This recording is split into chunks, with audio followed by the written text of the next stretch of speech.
पश्चिम बंगाल में बड़ा खेल हो गया है। पूर्व मुख्यमंत्री ममता बनर्जी की पार्टी टीएमसी में तो बड़ी टूट हुई ही है, लेकिन बागी नेताओं ने बीजेपी में शामिल ना होकर तीसरे ही दल में अपने गुट का विलय कर लिया है। उन्होंने nationalist citizens party of India का दामन थामने का ऐलान कर दिया है, जिसके बाद राज्य की सियासत में खलबली मच गई है।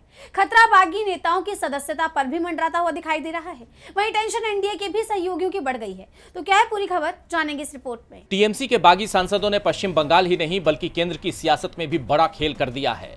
बागी सांसदों ने पार्टी छोड़ने के साथ ही त्रिपुरा की nationalist citizens party of India यानी एनसीपीआई में शामिल होने के साथ ही एनडीए को समर्थन देने का ऐलान भी कर दिया है। उनके इस ऐलान को पूर्व सीएम ममता बनर्जी की पार्टी टीएमसी के लिए तो झटका माना ही जा रहा है, लेकिन उनके इस कदम से बीजेपी के सहयोगियों की भी नींद उड़ गई है, क्योंकि इससे पहले तक राज्य में एनसीपीआई का नाम भी किसी ने नहीं सुना था।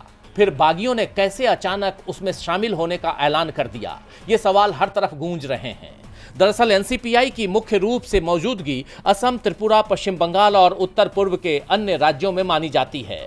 इसका गठन त्रिपुरा विधानसभा चुनाव से कुछ हफ्ते पहले ही 20 जनवरी 2023 को हुआ था। ये चुनाव आयोग में गैर मान्यता प्राप्त राजनीतिक दल के रूप में पंजीकृत है।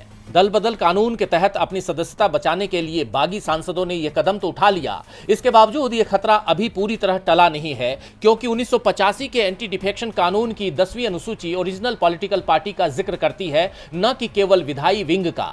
2023 के महाराष्ट्र मामले में सुप्रीम कोर्ट ने साफ किया कि विधायी दल राजनीतिक दल से स्वतंत्र नहीं हो सकता। ऐसे में बागी सांसदों का राजनीतिक सफर आसान नहीं होने वाला।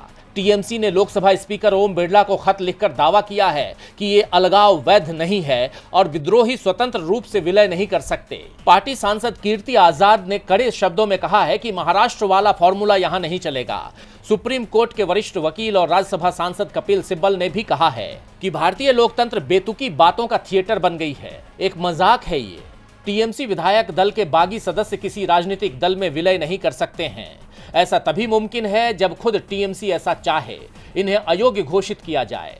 वैसे सवालों में यहां बीजेपी की भूमिका भी है। जिस तरह लोकसभा स्पीकर रविवार के दिन बागी सांसदों को मुलाकात का वक्त देते हैं, जो आमतौर पर किसी इमरजेंसी के हालात में ही होता है, उसे लेकर भी सवाल खड़े हो गए हैं। इन हालात में ममता बनर्जी के बीजेपी पर आरोप सच साबित होते दिखाई दे रहे हैं कि उनकी पार्टी में ये टूट बीजेपी की साजिश है। विपक्ष का दावा है कि बीजेपी संसद में बहुमत हासिल करने के लिए टीएमसी सांसदों को अपने पाले में करना चाहती है, और अब जब उसे 20 सांसदों का समर्थन हासिल हो गया है तो एनडीए में उसकी दो प्रमुख बैसाखी कहे जाने वाले दल नीतीश कुमार की पार्टी जेडीयू और चंद्रबाबू नायडू की पार्टी टीडीपी का दबदबा भी कमजोर पड़ता दिखाई दे रहा है। यही वजह है कि पश्चिम बंगाल में हुए इस खेल से बीजेपी के सहयोगी भी चिंतित हैं।